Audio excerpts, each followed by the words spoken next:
warahmatullahi wabarakatuh. Waalaikumsalam warahmatullahi wabarakatuh. Sebelumnya saya mengucapkan banyak terima kasih karena ibu-ibu guru sudah menyempatkan waktunya untuk membantu saya dalam menyelesaikan tugas guru penggerak dalam sesi berbagi. Kali ini saya akan menjelaskan tentang satu modul yang baru saja saya pelajari, yaitu modul budaya positif. Nah, di modul ini ada beberapa sub yang akan saya jelaskan. Yang pertama, di sini ada kegiatan pemantik dulu. Nah, permainan ini namanya adalah cobalah buka. Jadi permainan ini dimainkan oleh dua orang. Yang satu, katakanlah dia mengepalkan tangan dan membayangkan bahwa di kepalan tangannya memegang sesuatu yang sangat berharga. Itu kita katakan A. Kemudian yang kedua, rekan Anda, kita katakan B. Dia mencoba dengan sekuat tenaga, boleh membujuk, menghardik, mengintimidasi, memarahi, menggoda, menggelitik, bahkan menawari Anda uang agar Anda bisa membukakan kepalan tangan. Nah, kita coba dulu. Boleh Bapak Ibu, siapa yang menjadi A, siapa yang menjadi B. Kalau yang sendiri boleh kita melihat aja yang mempraktekkan ya. Contohnya ini Ibu Rani dan Ibu Rike, Ibu Meme dan Ibu, coba siapa yang menjadi A? Yang mengepalkan tangannya siapa coba? Jadi A. Nah, rekan yang satu lagi, coba sekuatan tenaga buka. Hasilnya nanti bisa dibuka atau enggak. Boleh diklinik, boleh dihamil, boleh dikasih uang nih, dikasih uang. Kita coba beberapa menit, kita tunggu bisa buka nggak kira-kira? Oke, bisa nggak? Saya tanya. Enggak, itu nggak bisa ya. Kalau ini bisa nggak? Kalau ini ternyata ibunya bisa terbuka ya tangannya. Oke, kita jelaskan ya di sini. Ada 3 pertanyaan. Apakah Anda membuka kepalan tangan Anda? Mengapa? Dan apa alasan Anda membuka kepalan tangan? Contoh, Ibu kenapa membuka kepalan tangan? Digelitik kah? Iya. Digelitik tadi. Geli mungkin ya. Kenapa membuka? Karena ada pengaruh dari luar. Tapi sebetulnya orang lain tidak bisa mempengaruhi kita. Ibu bisa membuka tangan karena memang ibu dengan pasrah mengizinkan orang lain membuka tangan ibu, gitu ya, dengan segala cara yang sudah dilakukan. Kemudian yang kedua, apakah Anda menutup kepalan tangan Anda? Mengapa? Kemudian alasannya, kenapa masih ditutup tangannya? Ibu, coba saya menanya. Kenapa saya masih menutup tangan saya? Karena ini kepalan yang ada di tangan saya ini sangat berharga. Saya harus mempertahankan barang berharga yang ada dalam kepalan tangan saya. Oke, berarti keinginan ibu untuk mempertahankan yang sangat berharga untuk ibu sangat kuat ya, sehingga ibu kepala tangannya tidak bisa dibuka. Kemudian dalam kegiatan ini sesungguhnya siapa yang memegang kendali atau kontrol untuk membuka atau menutup kepalan tangan? Ada yang jawab? Diri sendiri. Yang mengontrol dan mengendalikan diri kita sendiri. Ada yang tambahkan? Ada yang berpendapat berbeda? Sama ya? Nah, artinya yang dapat mengontrol perlakuan kita atau kelakuan kita itu diri kita sendiri. Contoh tadi kepala tangan. Ketika dengan segala cara sudah dibujuk, tapi kita tetap mempertahankan, kita tidak mengizinkan diri kita bahwa tangan harus terbuka, kita akan tetap tertutup gitu. Kalau kita dengan pasrah kita buka aja, kita pasti membuka tangan tersebut gitu ya maksudnya. Nah, kita lanjut di sini. Nah, di sini ada teori tentang kontrol teori atau sekarang disebutnya dengan choice theory dari Dr. William Glasser. Ini berkaitan intinya yang punya kontrol terhadap diri kita sendiri, ya diri kita sendiri. Orang lain mau berbuat seperti apapun, kontrolnya tetap ada di kita, gitu ya. Nah, di sini ada 4 choice theory. Di dalam choice theory ada 4 ilusi sebetulnya ya. Yang pertama, ilusi guru mengontrol murid. Kita sebagai guru sering berpikir bahwa kita menerapkan hukuman, misalkan aturan, terus muridnya nurut sama kita. Kita berpendapat bahwa kita bisa mengontrol murid. Nyatanya ini adalah sebuah ilusi. Kenapa ilusi? Karena kalau anak atau siswa tidak mau dikontrol, sekeras apapun hukuman kita, dia tidak akan berubah ke arah yang lebih positif, gitu ya. Kenapa siswa bisa dikontrol? Karena siswanya terbuka untuk dikontrol oleh guru. Ya, untuk sebagian anak bisa dikontrol. Mungkin karena memang kontrol dirinya yang mengizinkan orang lain atau guru mengontrol dia. Ada juga anak yang sekuat tenaga kita mengatur, dia tetap berlaku tidak baik misalkan, karena dia tidak mau dikontrol oleh orang lain. Gitu. Jadi guru mengontrol murid itu hanya ilusi kita. Sebetulnya murid yang mengontrol dirinya sendiri. Gitu.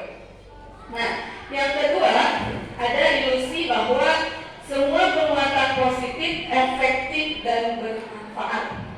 Maksudnya di sini contohnya ketika kita membujuk anak buat datang tepat waktu misalkan, ya datang tepat waktu dibujuk, nanti ibu beri hadiah. Sementara waktu bisa saja itu merubah anak ke arah yang lebih positif. Tapi ini hanya sementara, ilusi. Ketika kita berhenti dengan bujukan kita, anak gak ada motivasinya misalkan buat datang tepat waktu gitu. Jadi hanya ilusi. Penguatan positif tidak berpengaruh apa-apa terhadap siswa, karena pada dasarnya memang kontrol dirinya ya ada pada dirinya sendiri gitu. Nah, yang ketiga, ilusi bahwa kritik dan membuat orang merasa bersalah dapat menguatkan karakter. Ini juga sebuah ilusi. Kita sering ini, nah kamu berkelahi hari ini, coba bayangkan kalau orang tua kamu tahu berapa atau bagaimana sakit hatinya mereka, kecewanya mereka sama kamu. Kadang ada yang seperti itu, jadi membuat anakku merasa bersalah. Oh iya, saya salah melakukan ini, gitu kan ya. Nah, sebetulnya ini juga sebuah ilusi. Yang terjadi apa? Yang terjadi sesungguhnya, anak merasa menjadi identitasnya gagal, menjadi orang yang gagal. Anak merasa dirinya tidak berharga, gitu. Untuk sebagian orang yang memang berpikirnya dapat ke arah yang lebih baik, mengubah sesuatu yang buruk menjadi lebih baik, mungkin itu bisa jadi positif. Tapi kodratnya tidak semua orang gitu bisa seperti itu.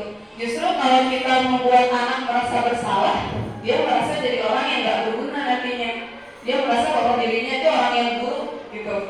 Nah, kemudian ilusi bahwa orang dewasa memiliki hak untuk memaksa. Ini juga kurang tepat ya. Ini ilusi. Tadi kasus yang pertama seorang guru bisa mengatur siswa, kan guru itu orang dewasa ya. Anak-anak sebagai siswa kita, anak-anak kita punya ilusi bahwa kita orang dewasa bisa memaksa anak, kamu datang tepat waktu, kamu kerjakan tugas kamu. Sebetulnya itu hanya ilusi, karena kita tidak bisa memaksa orang lain. Contohnya di permainan tadi, sekuat tenaga apapun kita memaksa, ketika memang dia mengontrol dirinya untuk tidak bisa dikontrol orang lain, tidak akan bisa terbuka. Gitu kan? Paham ya, Bapak Ibu? Nah, selanjutnya ini adalah perubahan paradigma. Selanjutnya yang harus kita ubah dari pola pikir kita. Ini ada sedikit ungkapan dari Stephen. Saya bacakan. Bila kita ingin membuat kemajuan perlahan, sedikit-sedikit ubahlah sikap atau perilaku Anda. Namun, bila kita ingin memperbaiki cara-cara utama kita, maka kita perlu mengubah kerangka acuan kita. Ubahlah bagaimana Anda melihat dunia, bagaimana Anda berpikir tentang manusia. Ubahlah paradigma Anda, skema pemahaman, dan menjelaskan aspek-aspek tertentu tentang realitas. Artinya apa? Ada beberapa pendapat atau pemahaman kita yang ternyata harus kita ubah, gitu ya, untuk menciptakan perubahan yang lebih baik dan jangka panjang. Nah, di sini ada awalnya satu yang saya bacakan satu-satu. Realitas atau kebutuhan setiap orang itu sama. Kita mulai ubah paradigma tersebut.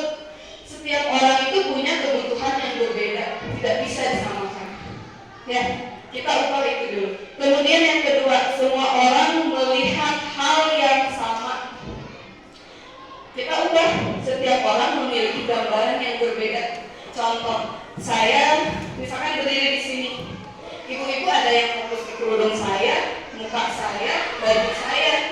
Setiap orang punya pandangan yang berbeda tentang sesuatu hal. Jadi kita bisa samakan pandangan tersebut gitu. Nah, yang ketiga, kita mencoba mengubah orang agar berpandangan sama. Oh, ini yang tadi sama dengan kita, ini hampir sama. Jadi jangan memaksa orang untuk memiliki pandangan yang sama dengan kita. Kenapa kita nggak coba buat melihat pemandangan orang lain terhadap satu hal gitu. Jangan memaksakan pandangan kita. Coba kita tanya kamu, kalau lihat ini tuh pendapat kamu seperti apa? Itu bisa justru memperluas wawasan kita gitu. Jadi tidak terpaku ke diri kita. Kemudian yang selanjutnya, perilaku buruk dilihat sebagai suatu kesalahan. Normalnya kita di mayoritas menganggap bahwa kalau yang berperilaku buruk itu adalah sebuah kesalahan. Nyatanya apa? Kita harus ubah pandangan kita bahwa setiap perilaku memiliki tujuan. Contoh, ada siswa yang di kelasnya ribut terus, nggak bisa diatur. Ada yang memang dia ribut untuk bermain, tujuannya karena di rumahnya tidak ada waktu bermain misalkan, tidak ada teman bermain. Ada anak yang memang mau mencari perhatian, misalkan di rumahnya orang tuanya tidak terlalu memperhatikan, akhirnya pas di sekolah dia cari perhatian tuh gurunya gitu. Jadi setiap perlakuan buruk itu mereka punya tujuan. Karena apa? Ada kebutuhan dasar yang tidak terpenuhi di hidup gitu. Nanti kita bahas tentang kebutuhan dasar ya. Kemudian orang lain bisa mengontrol saya. Nah, di bawahnya saya bisa mengontrol orang lain. Dari permainan tadi kita simpulkan tidak ada yang bisa mengontrol diri kita selain diri kita sendiri. Tidak ada yang, dan kita pun tidak bisa mengontrol orang lain karena orang lain juga punya kontrol sendiri gitu. Nah, selanjutnya pemaksaan ada pada saat bujukan gagal. Kita harus ubah pandangan kita menjadi kolaborasi dan konsensus menciptakan pilihan-pilihan baru. Idealnya nih orang tuh kalau udah susah dibujuk, akhirnya dipaksa. Udah bujuk baik-baik tapi nggak bisa, dipaksa. Misalkan anak lewat hukuman gitu ya. Nah, kenapa nggak berkolaborasi dengan siswa? Kenapa tidak berkonsensus? Kita tanya maunya apa, penyelesaiannya seperti apa, biar dia bisa tertib di kelas misalkan. Kenapa harus dengan paksaan gitu ya? Karena nanti tidak akan efektif kalau dengan pemaksaan. Yang selanjutnya, model berpikir menang kalah kita ubah menjadi menang-menang. Jadi jangan ada yang kalah, semuanya harus menang. Jangan ada yang merasa bahwa dia menjadi identitas yang gagal. Semuanya harus menjadi identitas yang sukses. Walaupun dia melakukan kesalahan, tapi dia bisa menang. Menangnya apa? Dia menyelesaikan masalahnya sendiri gitu. Paham ya Bapak Ibu sampai sini? Kita lanjut. Nah, kita mulai masuk ke disiplin positif. Di sini ada kutipan dari Bapak Pendidikan kita, Bapak Suwardi Suryaningrat, atau kita biasa kenal Ki Hajar Dewantara. Beliau mengucapkan bahwa merdeka itu artinya tidak hanya terlepas dari perintah, akan tetapi juga cakap buat memerintah diri sendiri. Kenapa di sini dikaitkan dengan merdeka? Padahal yang dibahas kan disiplin gitu. Nah, karena tujuan pendidikan itu salah satunya membuat anak itu merdeka lahir dan batin. Makanya di sini ada kita ambil sedikit dari Ki Hajar Dewantara bahwa merdeka itu cakap buat memerintah diri sendiri. Dengan kata lain, seseorang yang memiliki disiplin diri berarti bisa bertanggung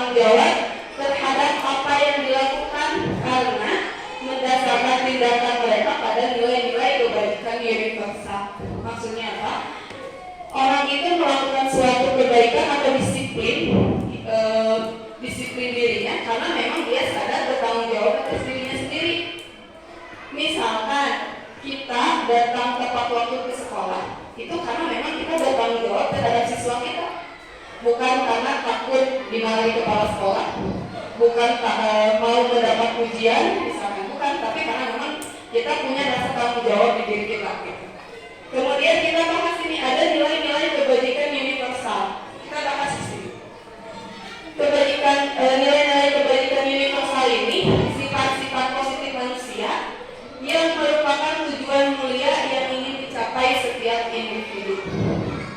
Maksudnya, misalkan kejujuran, disiplin, mandiri, itu kan sifat-sifat positif yang biasanya ingin dicapai atau dituju oleh setiap individu.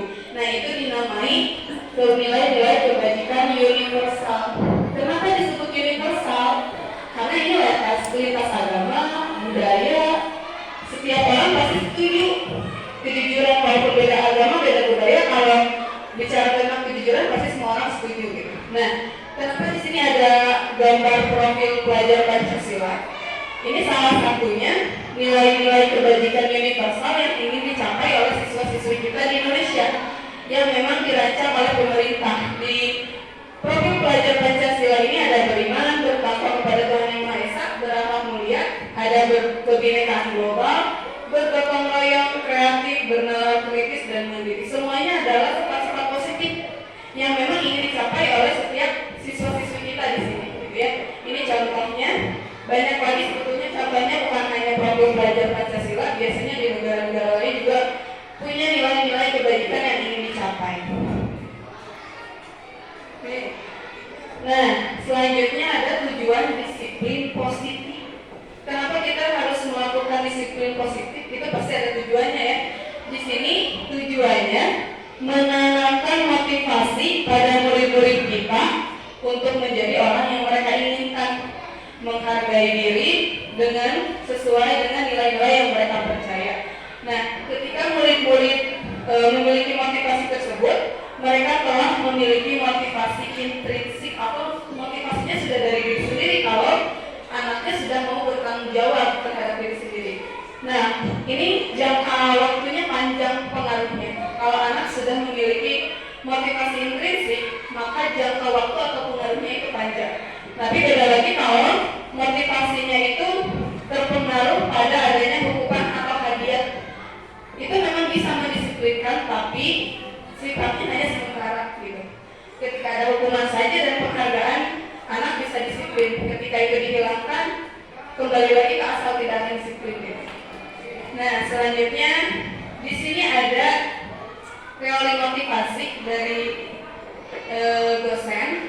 Dalam bukunya Restructuring School Discipline ada menyatakan 3 motivasi perilaku manusia. Yang pertama, untuk menghindari ketidaknyamanan atau hukuman. Orang biasanya melakukan sesuatu itu karena nggak mau dihukum. Contoh nih, ada aturan di sekolah, kalau terlambat datang ke sekolah ke 15 menit misalkan, harus mengelilingi lapang misalkan, ada aturan dari gurunya. Anak tersebut datang tepat waktu dengan alasan nggak mau dihukum, gitu ya. Jadi bukan kesadaran sendiri untuk bertanggung jawab. Kemudian ada yang kedua itu mendapatkan imbalan atau penghargaan dari orang lain. Contoh, Bima atau saya mau rajin di kelas biar dipuji sama ibu guru, biar ibu gurunya sayang terhadap saya.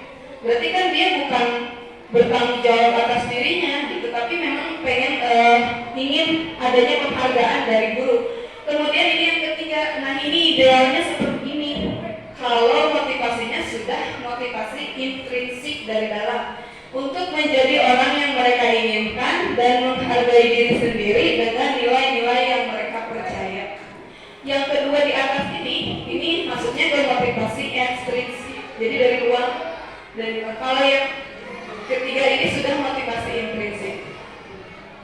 Kemudian di sini ada perbedaan antara hukuman, konsekuensi, dan restitusi.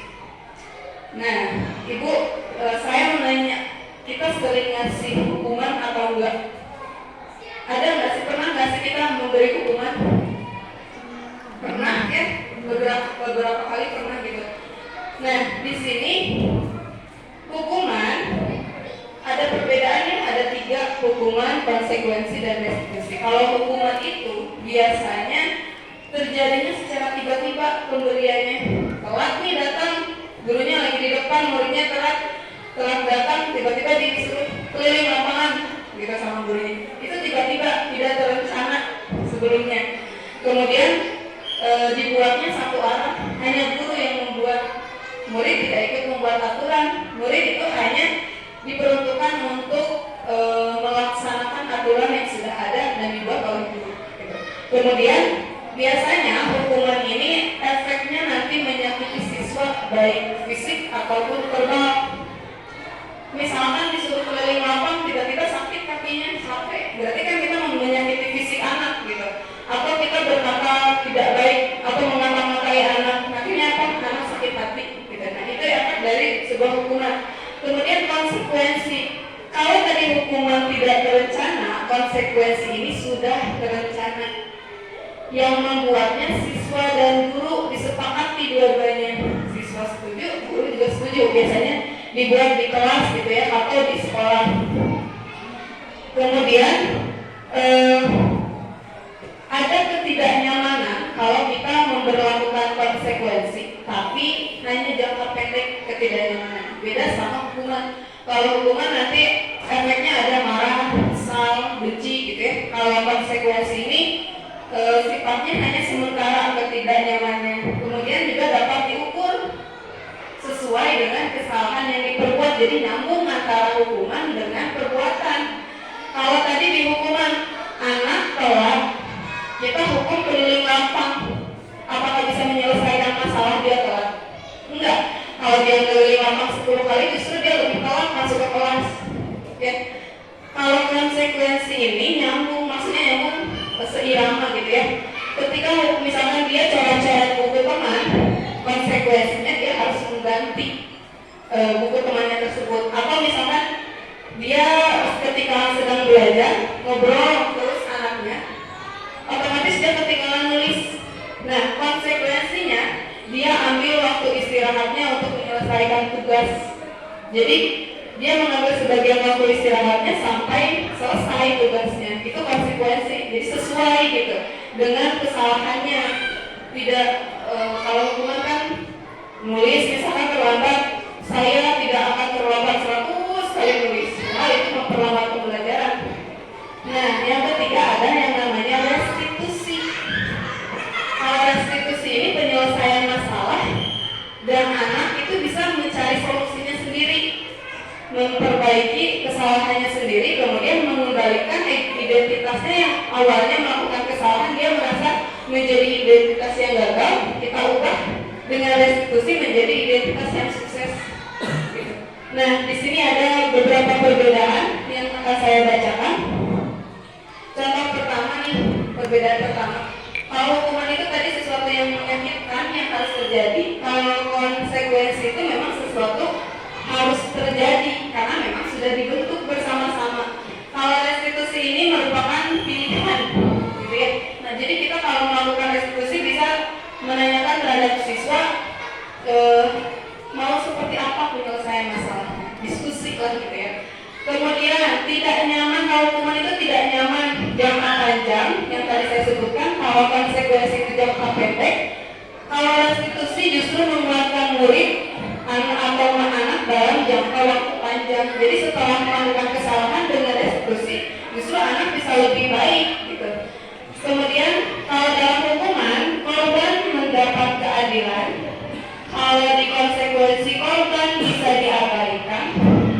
Kalau yang ketiga di restitusi, korban mendapat ganti.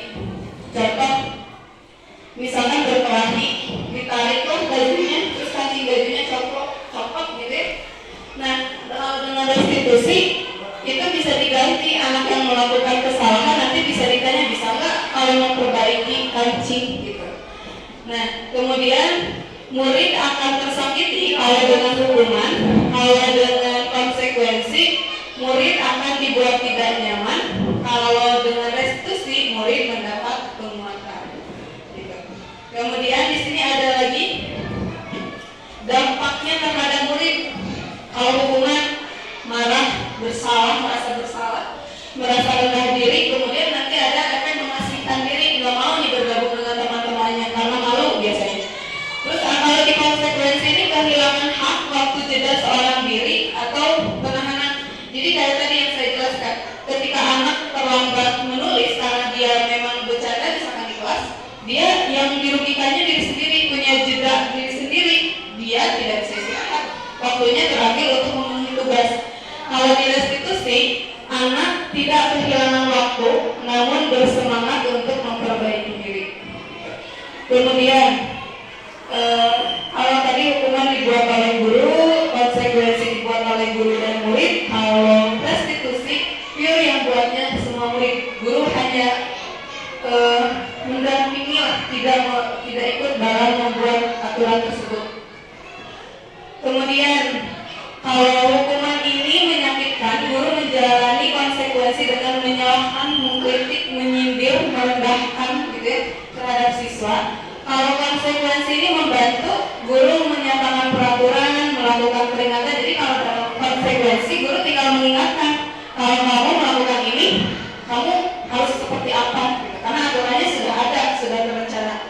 Kalau di restitusi justru menguatkan, guru itu menyebutkan keyakinan kelas, membimbing kerangka acuan, berpikir restitusi murid. Maksudnya nanti ada, kalau kita mau menjalankan restitusi ini, kita harus membuat sebuah keyakinan kelas yang memang dibuat oleh semua murid. Jadi nanti kalau anak yang berbuat salah, kita bisa tanya, kamu melanggar keyakinan yang mana? Keyakinan mana yang tidak sesuai dengan perilaku kamu? Gitu. Nah, selanjutnya ada, ini ada beberapa contoh tindakan guru. Kita bahas satu-satu. Kira-kira menurut ibu dan bapak ini maksudnya hukuman apa, konsekuensi? Yang pertama, mencatat 100 kali di dalam buku kalimat saya tidak akan terlambat lagi karena terlambat ke sekolah. Kira-kira ini maksudnya konsekuensi apa hukuman? Hukuman. Karena nggak nyambung ya, maksudnya yang terlambat datang dia malah suruh menulis 100 kali, berarti kan lebih terlambat lagi gitu. Kemudian yang kedua, lari mengelilingi lapangan basket 2 kali karena terlambat hadir di sekolah. Kira-kira konsekuensi apa hukuman? Hukuman juga ya. Kemudian yang ketiga, membersihkan coretan yang dibuatnya di meja tulis. Konsekuensi, karena dia sudah melakukan kesalahan, kemudian memperbaiki kesalahannya ya, sesuai dengan kesalahan yang dibuat. Yang selanjutnya, murid diminta untuk push up 15 kali karena tidak menggunakan masker ke sekolah. Hukuman, betul. Kemudian menggantikan kertas tugas teman yang telah dicoret-coret.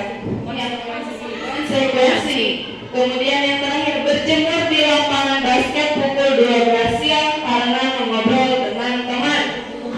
Hukuman ya, berarti kita semua sudah bisa membedakan antara hukuman dan konsekuensi. Kita lanjut. Nah, di sini ada dihukum oleh penghargaan. Nah, tadi kita sudah membahas hukuman. Sekarang kita membahas tentang penghargaan. Biasanya berupa pujian. Atau ada beberapa guru yang malah memberikan barang untuk anak karena misalkan melakukan hal yang baik gitu ya. Itu penghargaan. Nah, ini ada kutipan dari Alfikon. Saat kita berulang kali menjanjikan hadiah kepada anak-anak agar berperilaku bertanggung jawab, atau kepada seorang murid agar mempelajari sesuatu yang baru, atau kepada karyawan agar melakukan pekerjaan yang berkualitas, kita sedang berasumsi mereka tidak dapat melakukannya atau mereka tidak akan memilih untuk melakukannya. Jadi kalau kita mengiming-imingi orang lain dengan sesuatu, kita itu sedang percaya bahwa mereka nggak mungkin melakukan itu. Gitu. Jadi kita tidak percaya bahwa mereka itu tidak bisa disiplin misalkan terhadap siswa. Nah, ini pengaruh penghargaan. Yang pertama Kalau penghargaan ini biasanya pengaruhnya jangka pendek.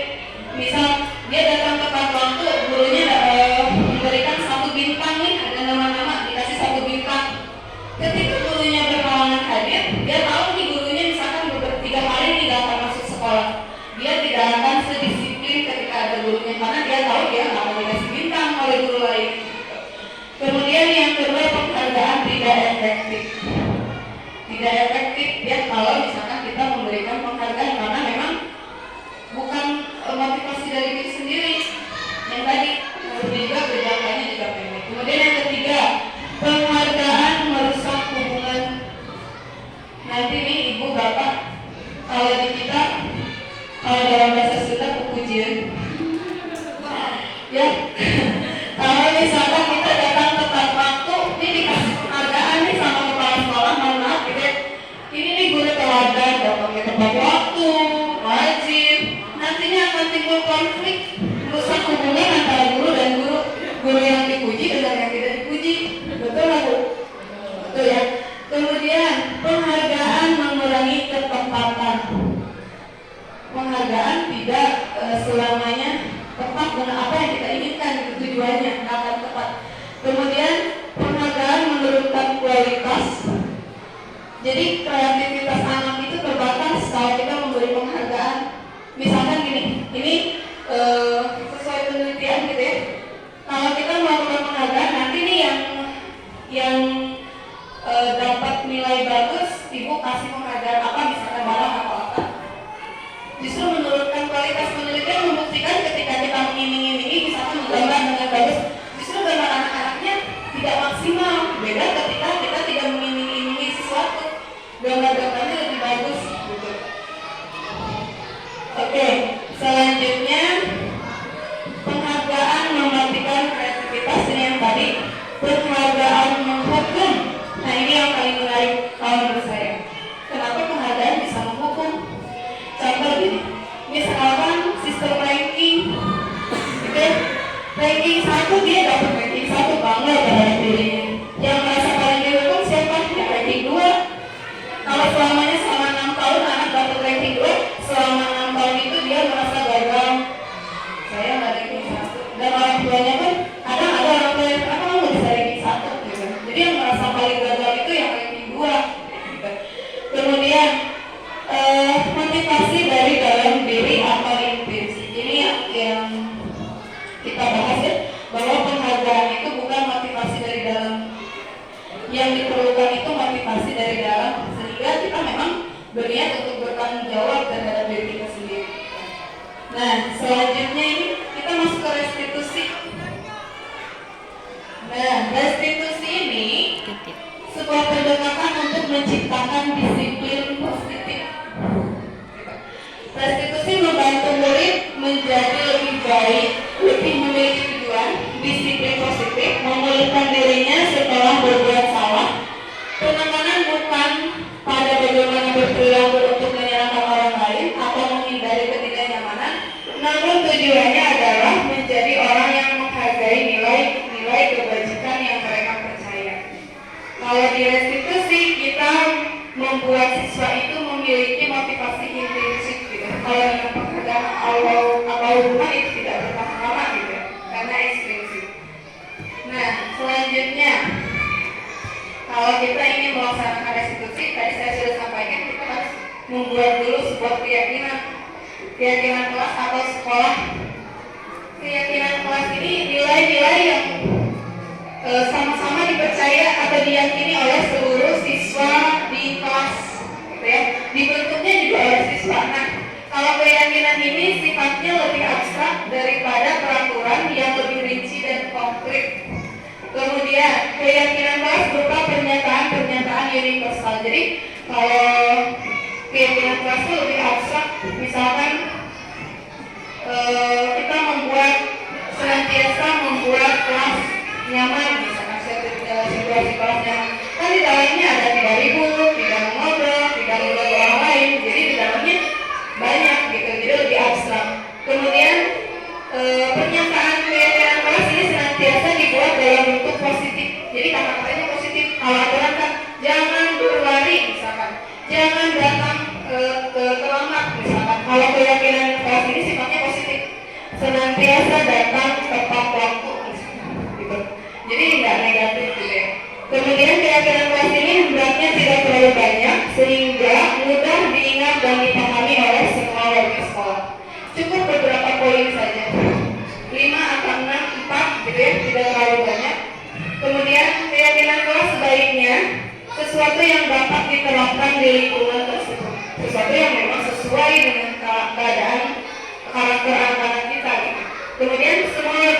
hendaknya ikut berkontribusi dalam perbuatannya.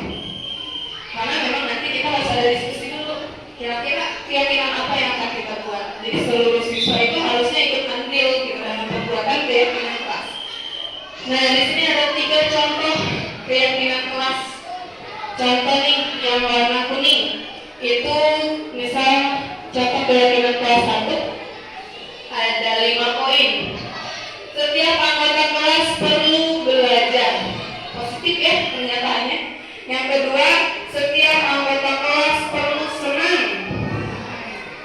Setiap anggota kelas perlu melakukan tugas. Artinya seluruh tugasnya harus dikerjakan.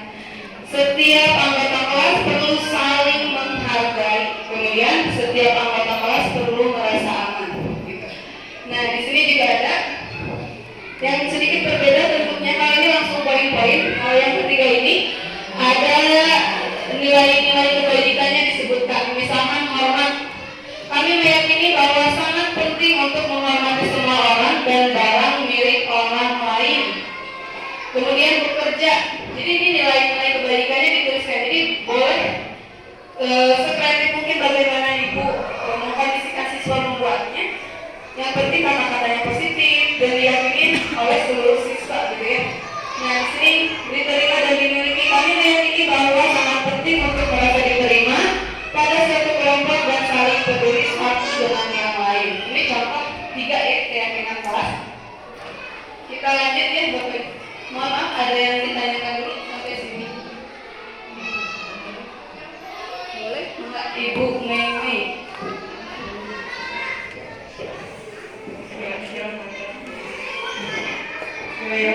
Terima kasih Bu Dede atas izinannya. Saya izin bertanya berkaitan dengan konsekuensi tadi. Sedikit yang saya simak pernyataan Ibu. Tadi Ibu menyatakan konsekuensi itu kalau misalnya siswa ngobrol kemudian ada temannya menganggap temannya, di konsekuensinya dia tidak boleh istirahat. Sedangkan jika memang dalam menulisnya itu lama, pasti menghabiskan istirahatnya.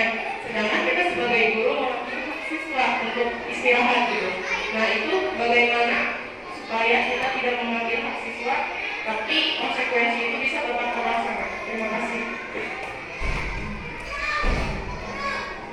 Terima kasih Bu Meme atas pertanyaannya. Nah betul ya, ketika mau istirahat nih, tapi nulisnya lama gitu ya. Kita pasti mengambil seluruh waktu istirahatnya. Tapi balik lagi, kasusnya anaknya itu ribut terus mengobrol gitu. Berarti kan dia sebetulnya kalau tidak ribut dia mampu menyelesaikan sesuai waktu. Tapi karena dia ngobrol, jadi dia keteteran nih, tak beres Bu. Karena memang dia ngobrol terus. Kita pasti konsekuensinya ketika mau istirahat kita suruh dia mengerjakan di waktu tersebut. Tapi beda perlakuan kalau memang dari awal kita tahu siswa tersebut memang terlambatnya karena memang kemampuan dirinya belum secepat yang lain. Mungkin perlakuannya beda gitu. Kita juga sesuaikan karena kita jangan sampai juga mengambil siswa karena takutnya misalkan lagi lapar-laparnya tapi nggak dapat waktu istirahat, nantinya masalah lagi ke depannya anaknya sakit dan lain sebagainya. Itu kembali lagi ke kebijakan guru gitu ya. Karena sebetulnya konsekuensi ini dan hukuman harusnya sudah tidak dipakai, harus sudah kita hindari. Kita karena memang tadi ada keterbatasannya, contohnya kita mengambil waktu istirahatnya, justru itu harus kita tinggalkan. Kita harus beralih ke restitusi, karena di restitusi justru ketika murid berbuat salah nanti dipulangkan gitu. Tidak ada hukuman sama sekali. Yang ada nanti adalah mengganti menguatkan dirinya untuk tidak berbuat salah lagi. Itu yang berbeda. Jadi justru konsekuensi itu ya sudah harus kita tinggalkan, sudah harus kita hindari lah. Oke. Gimana Bu Memi? Kita lanjut ya. Selanjutnya nih, di sini ada tadi berbicara tentang kebutuhannya. Ketika seseorang berlaku buruk, berarti ada kebutuhan dasarnya yang tidak terpenuhi. Di sini ada 5 kebutuhan dasar. Yang pertama nih yang gambar di sini kebutuhan bertahan hidup. Ya, hal ini kita ketahui bersama, kesehatan, aman, makanan, kita nggak makan nggak bisa hidup gitu ya, nggak bisa hidup tanpa makanan, tanpa sehat, kesehatan. Kemudian ada kebutuhan biologis yang berkaitan dengan reproduksi manusia, itu juga sebuah kebutuhan dasar manusia. Nantinya kalau kebutuhan ini tidak terpenuhi, akan ada penyimpangan yang dilakukan. Kemudian yang kedua, kebutuhan kasih sayang dan rasa diterima. Kita ingin selalu merasa diterima, misalkan di lingkungan kerja, kita punya kebutuhan ingin diterima oleh semua orang, disayangi semua orang, tetap terhubung, baik itu pasangan, yang disayangi oleh kalian, apa-apa ya, kita jangan terlalu resmi. Nah di sini teman kerja, kemudian binatang peliharaan dan kelompok kita bergabung. Misalkan kita bergabung di komunitas di desa, misalkan ya, salam karena dan lain sebagainya. Kan kita punya keinginan, kita ingin diterima, nggak mau dikucilkan, misalkan ya. Kemudian yang selanjutnya kebutuhan kebebasan. Kita itu butuh akan pilihan, nggak mau ditekan orang lain, kita punya pilihan sendiri. Itu kebutuhan kita, kebutuhan dasar. Selanjutnya mencari kesenangan, ini kesenangan ya, kebutuhan selanjutnya mencari kesenangan, bermain dan tertawa, itu kebutuhan dasar. Kita kerja terus stres, kita butuh hiburan, kesenangan diri kita gitu ya, itu sebuah kebutuhan dasar yang bisa kita lewatkan. Kalau ini tidak terpenuhi, misalkan kesenangan, ada penyimpangan di diri kita, misalkan kerjanya jadi nggak benar karena kita merasa kurang senang di lingkungan kerja gitu. Kemudian yang selanjutnya kekuasaan. Setiap orang punya kecenderungan ingin punya pengaruh di lingkungan dia berada, menguasai, itu alami naluri ya, karena memang maksudnya itu kebutuhan dasar. Kita tuh selalu pengen punya pengaruh, ingin dihargai orang lain gitu ya, keinginan untuk meninggalkan pengaruh, terus diakui kemampuan kita bisa ini nih, pengen diakui orang lain gitu. Nah ini 5 kebutuhan dasar ya. Ketika ada salah satu saja yang tidak terpenuhi, maka akan ada kebutuhan perilaku yang menyimpang. Bukan hanya orang dewasa, tapi siswa juga gitu. Kita harus menganalisis kenapa siswa berbuat salah. Berarti kalau dia melakukan hal yang tidak baik, berarti ada kebutuhannya yang tidak terpenuhi. Nanti kita selesaikan dengan cara restitusi tadi. Nah selanjutnya, ini dalam menyikapi atau mendisiplinkan siswa, kita ada 5 posisi kontrol. Dari kontrolnya di sini ada 5.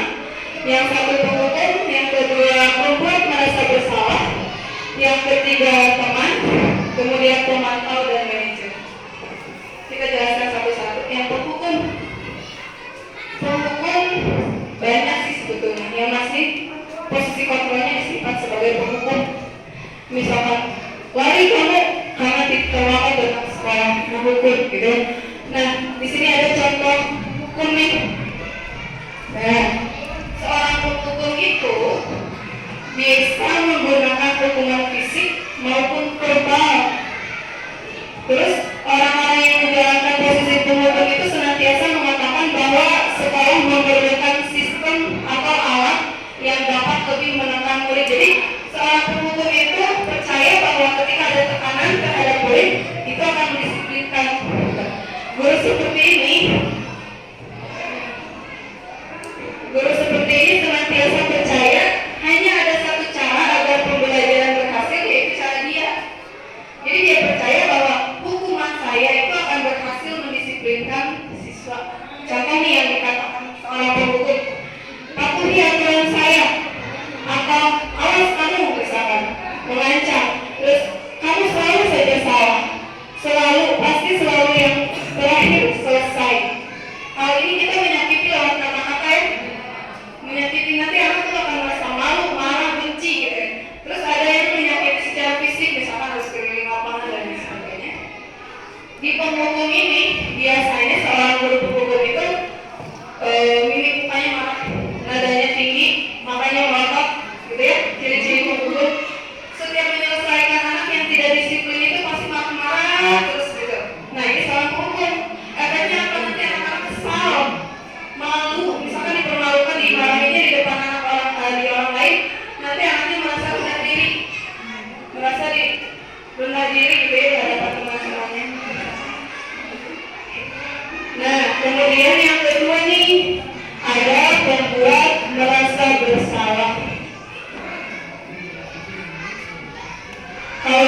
pembuat merasa bersalah ini, seorang guru di posisi ini suaranya lebih lembut. Pembuat rasa bersalah akan menggunakan keheningan, membuat orang lain merasa tidak nyaman, bersalah atau bertahan diri. Gitu ya. Contoh kata-katanya yang diucapkan seorang guru yang membuat merasa bersalah, salah satunya, ibu sangat kecewa sekali dengan kamu. Berapa kali bapak harus memberitahu kamu ya? Atau gimana coba kalau orang tua kamu tahu kamu berbuat seperti ini? Jadi kita membuat anak itu merasa, oh iya ya saya salah banget nih, gimana kalau orang tua saya tahu? Tapi efeknya apa? Anak-anak merasa tidak berharga. Kalau yang bisa memulihkan identitasnya, dia punya motivasi untuk berlaku lebih baik, mungkin tidak akan merasa tidak berharga, tapi mayoritas merasa tidak berharga. Kemudian merasa bahwa dia telah mengecewakan orang-orang yang dia sayangi. Gitu. Jadi justru anak itu merasa saya jadi identitas yang gagal, saya jadi orang yang gagal. Gitu. Kalau di membuat merasa bersalah. Sebelumnya, sebelum saya belajar ini juga sama saya menerapkan posisi ini. Saya berada di posisi ini. Kalau anak berbuat salah, kita gimana kalau orang tua kamu tahu pasti kecewa, udah sekolahan kamu sampai sekarang membiayai dan lain sebagainya. Saya sering juga melakukan seperti ini, ternyata ini kurang tepat gitu ya. Mulai harus kita hindari karena efeknya nanti anak merasa tidak berharga. Selanjutnya, posisi kontrol teman. Guru pada posisi ini tidak akan menyakiti murid, namun akan tetap berupaya mengontrol murid melalui persuasi. Akhirnya si guru nanti dengan bujukan sambil bercanda, ih kamu telat lagi, sambil tersenyum gitu. Jadi nggak ada marah kali ini karena kita menunggunya seperti ke teman gitu. Nah contoh kata-katanya, ayo bantulah demi bapak ya, ayah ke teman demi aku lah ayah kamu berbuat baik gitu ya. Terus ayah ingat tidak bantuan bapak selama ini. Jadi kita mengingatkan bahwa kita itu teman saling membantu, kamu harus melakukan hal yang baik demi saya gitu. Kemudian yang sudah kali ini tidak apa-apa, nanti ibu bantu bereskan. Biasanya ketika anak berbuat salah ditegur dengan cara kita yang lembut sambil bercanda, terus bilang gak apa-apa, nanti ibu bantu bereskan gitu. Ini ada dampak positif dan negatifnya. Dampak positifnya apa? Positifnya hubungan baik kita tidak terganggu. Walaupun kita menegur, tapi hubungan kita tetap baik dengan anak tersebut. Anak tersebut tidak seperti tadi penghukum atau merasa bersalah. Dia kan merasa rendah diri, malu. Hal ini hubungannya tetap baik kita. Positifnya itu. Negatifnya, anak tuh ada keberanian khusus, maksudnya tidak segan terhadap kita. Jadi tidak akan disiplin sepenuhnya gitu. Karena memang dia merasa kita teman dia. Tapi kalau misalkan kita menerapkan aturan, sekali yang menerapkan aturan, dia juga akan kecewa nanti. Saya kira bapak teman saya, ibu teman saya, ternyata ibu masih hukuman ke saya misalkan. Nah itu efeknya kan seperti itu. Kemudian kita lanjut, selanjutnya ada posisi pemantau. Sesuai materi yang saya dapat dari instruktur saya bahwa minimal kita sudah di posisi ini, pemantau, penghukum, pembuat merasa bersalah, kemudian teman, kita mulai dari kita posisikan diri minimal di sini gitu ya. Nah ini pemantau ini kan artinya mengawasi, kita mengawasi bertanggung jawab tentang seluruh siswa di kelas kita gitu ya, tentang orang-orang yang memang kita awasi, kemudian berlandaskan berdasarkan pada peraturan dan konsekuensi. Kalau di sini aturan tetap ada, konsekuensinya juga ada, gitu ya. Maksudnya ketika kita mengawasi, si guru itu nggak perlu marah-marah. Kalau sudah di posisi kontrol pemantau, kita cukup ingatkan, kamu melakukan apa hari ini? Kira-kira salah nggak? Aturan mana yang kamu langgar? Kita nggak perlu emosi. Kalau di posisi ini, nanti anak menjawab karena kan tahu konsekuensi itu kan sudah terencana. Anak tahu konsekuensinya kalau melakukan A, konsekuensinya B, gitu. Jadi kita nggak perlu repot-repot mengingatkan siswa karena dia juga sudah tahu konsekuensinya. Nah, contoh yang diucapkannya, peraturannya apa?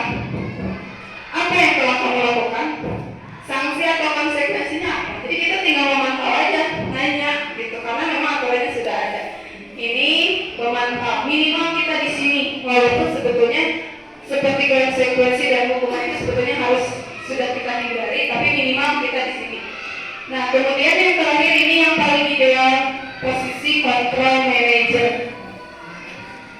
Di sini guru dan siswa ini berkolaborasi bagaimana memperbaiki kesalahan yang ada, mengembalikan murid tersebut ke kelompoknya dengan lebih baik dan kuat. Kemudian posisi di mana guru berbuat sesuatu bersama dengan murid, mempersilakan murid mempertanggungjawabkan perilakunya, mendukung murid agar dapat menemukan solusi atas permasalahannya sendiri. Di posisi manajer ini kita berkolaborasi dengan siswa yang berbuat salah, gitu. Jadi apa sih yang harusnya kita lakukan untuk memperbaiki masalah yang dilakukan murid tersebut? Diskusi kita, dia maunya seperti apa? Kita bimbing gitu ya, harusnya seperti apa? Tapi dia mengungkapkan dulu sendiri, gitu. Pengennya dia seperti apa? Ini di posisi manajer. Nah, contoh kata-kata yang diungkapkannya, apa yang kita yakini? Nah, di posisi manajer berarti sudah ada keyakinan kelas. Kalau kita mau posisi kita sebagai manajer, kita harus membuat dulu keyakinan kelas. Jadi kita tinggal nanya, apa sih yang kita yakini? Terus, apakah kamu meyakininya? Kita sebutkan misalkan keyakinan kelas, terus nanya apakah kamu meyakininya? Kemudian, jika kamu meyakininya, apakah kamu bersedia memperbaikinya? Kemudian, jika kamu memperbaiki ini, hal ini menunjukkan apa tentang dirimu? Kemudian, apa rencana kamu untuk memperbaiki hal ini? Jadi kita diskusi di sini sama siswa. Kalau tadi pemantau, kita nanya konsekuensinya apa, jadi sudah tertulis. Kalau di sini kita diskusikan sama siswanya, gitu ya Bapak Ibu.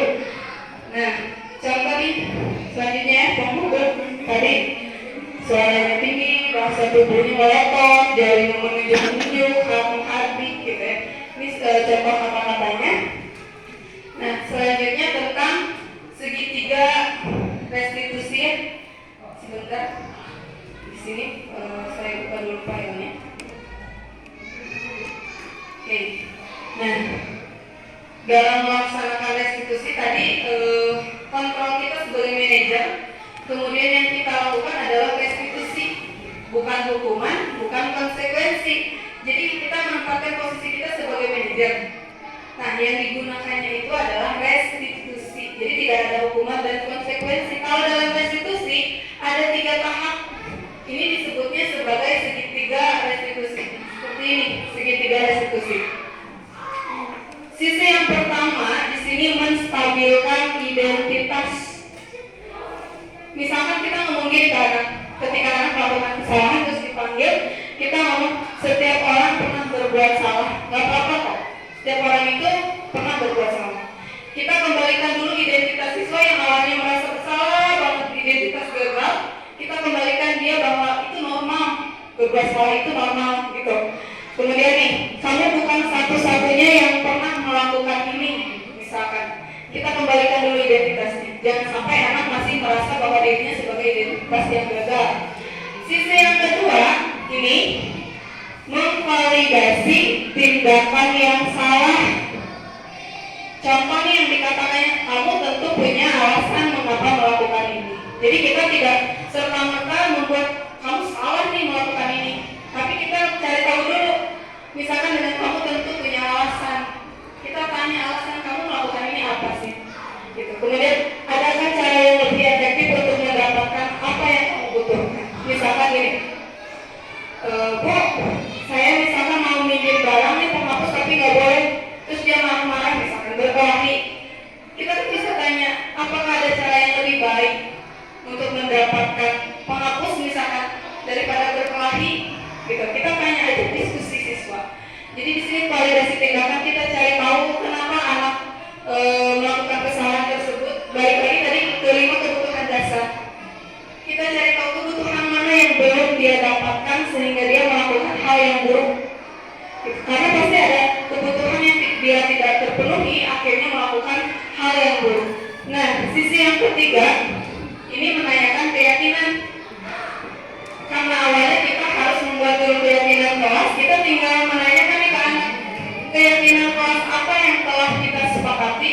Apa kamu ingin menjadi orang seperti apa? Apa kita bisa nanya dari keyakinan kelas? Keyakinan kelas mana yang tidak sesuai dengan apa yang kamu lakukan tadi, misalkan. Jadi anak nanti sadar, oh iya bu, misalkan keyakinan tentang berkata sopan, misalkan terhadap teman, atau berlaku baik terhadap teman, misalkan. Dia sadar sendiri bahwa dia melakukan kesalahan ini sesuai dengan keyakinan yang sudah dibuat bersama. Ini segitiga restitusi ya. Jadi ada tahapannya di sini. Dari memvalidasi tindakan, menstabilkan identitas. Jadi si anak nanti diusahakan sudah tidak merasa gagal lagi setelah melakukan restitusi. Kemudian mendapat pencerahan bagaimana nanti dia menyelesaikan masalah tersebut. Tapi sesuai dengan pemahaman dia, aku harus seperti apa nih menyelesaikan masalah. Nanti dibimbing lagi oleh guru gitu ya. Ini di restitusi, segitiga restitusi. Nih, kita lanjut. Nah ini ada contoh-contoh sebetulnya tentang segitiga restitusi. Jadi misalkan tentang seorang yang menangani kasus kasus permasalahan di kelas dengan segitiga restitusi. Nah di sini ada sebuah video. Ini video saya melaksanakan segitiga restitusi bersama satu siswa. Ini ada adegan dalam menjalani atau memenuhi tugas demonstrasi kontekstual. Nah kita tonton bersama ya. Contohnya menyelesaikan masalah dengan posisi manajer dan dengan restitusi. Kita coba tonton.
Keyakinan mana yang tidak sesuai dengan tindakan kamu? Saya tidak bisa percaya kepada kamu. Dan sekarang, apakah kamu bersedia untuk memperbaiki masalah ini? Bersedia, Bu.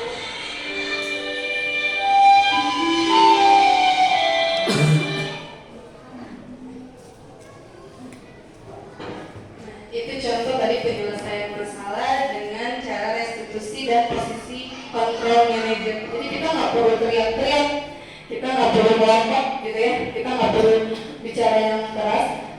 Kita tanya dulu, tadi yang pertama kita kembalikan dulu identitas anaknya, maksudnya agar anak tidak merasa bahwa dia bersalah.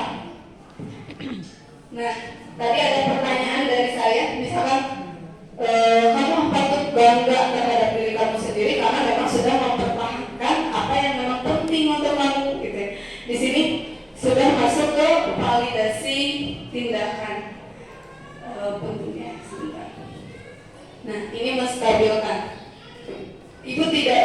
siapa yang salah dan siapa yang benar. Jadi maksudnya kita tidak menghakimi siswa bahwa kamu tuh salah.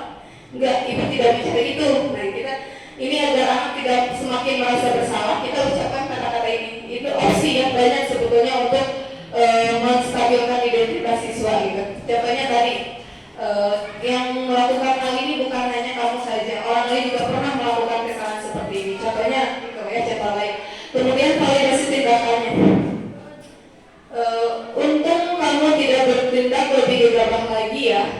Jadi nanti ada anak tuh mengeluarkan unek-uneknya. Iya bu, untuk saya tidak gini-gini, alasannya apa? Dari situ, dari pertanyaan yang kita ajukan di validasi tindakan, nanti akan muncul, kita tahu oh kebutuhan ini yang tidak dipenuhi, yang belum terpenuhi oleh siswa. Nanti kita bisa bantu menyelesaikan masalahnya. Setelah kita menanyakan keyakinan kelas, nanti juga dia bisa menyampaikan apa sih yang harus dia lakukan untuk menyelesaikan masalah. Kemudian nih, nah sekarang untuk menanyakan keyakinan, nah sekarang kita lihat lagi tindakan kamu menarik baju Farhan. Apakah sudah sesuai dengan keyakinan kelas kita? Kita tanyakan keyakinan, karena kita memang sudah membuat sebuah keyakinan di kelas. Jadi dia tahu, oh iya bu, saya melanggar A, misalkan saya tidak sesuai dengan keyakinan ini.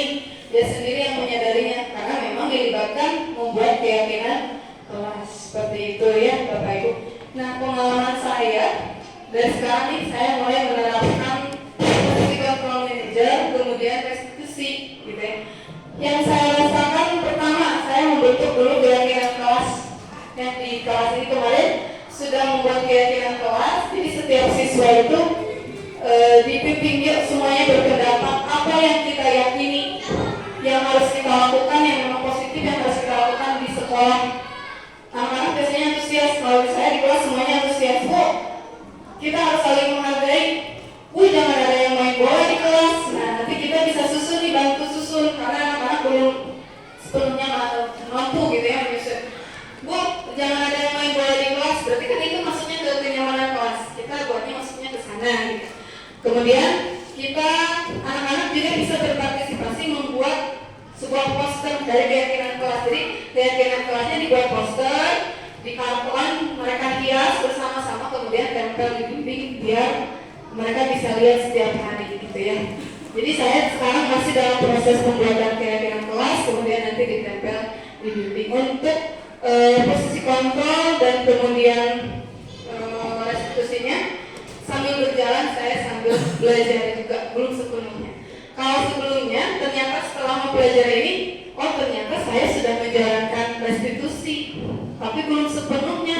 3 sisi segitiganya belum terpenuhi. Saya biasanya hanya sampai ke menstabilkan identitas. Misalkan kalau ada anak yang berbuat salah, saya paling nggak tega kalau lihat dia merasa sedih, bersalah tuh saya salah banget. Saya biasanya bilang nggak apa-apa, salah itu nggak apa-apa, karena memang alamiahnya kita itu pasti berbuat salah, nggak apa-apa. Jadi saya buat anak itu merasa tidak terlalu bersalah gitu ya. Kemudian yang sisi kedua dan ketiganya belum, ternyata saya belum melaksanakan. Mungkin dari sekarang bisa menjalankan restitusi secara lengkap gitu ya. Ibu dan Bapak juga di sini, mudah-mudahan kita semua bisa melaksanakan restitusi, kemudian memposisikan diri kita di posisi kontrol manager agar masalah terselesaikan dengan baik, tidak ada dampak negatif terhadap siswa gitu ya. Tidak ada siswa yang kesal karena dihukum, marah gitu. Ada kasus gini, anak misalkan udah sukses nih, tiba-tiba ketemu gurunya pas SD, dia bilang gini, Bu, coba kalau ibu dulu gak menghukum saya, mungkin saya masih melakukan hal negatif, misalkan bolos terus, untungnya ibu menghukum saya, jadi saya takut misalkan. Itu untuk sebagian orang yang memang bisa berpikir positif menyikapi setiap hukuman, tapi kan kebanyakannya tidak. Justru kalau dihukum dia malu, terus marah, benci nih sama gurunya. Ada juga orang yang udah dewasa tiba-tiba ketemu gurunya, bilang ke temennya tuh, guru saya dulu sebel gak ke guru Eva ya, sebel dulu dihukum, dipermalukan di depan umum gitu. Ada yang seperti itu, dan itu banyak, termasuk saya gitu ya. Saya juga pernah mendapat perlakuan seperti itu pada masa SMP, dan sampai saya dewasa, sampai saya punya anak, menikah, sampai sekarang saya masih ingat perlakuan guru Nah, kita hindari itu. Jangan sampai ada hati yang tersakiti kemudian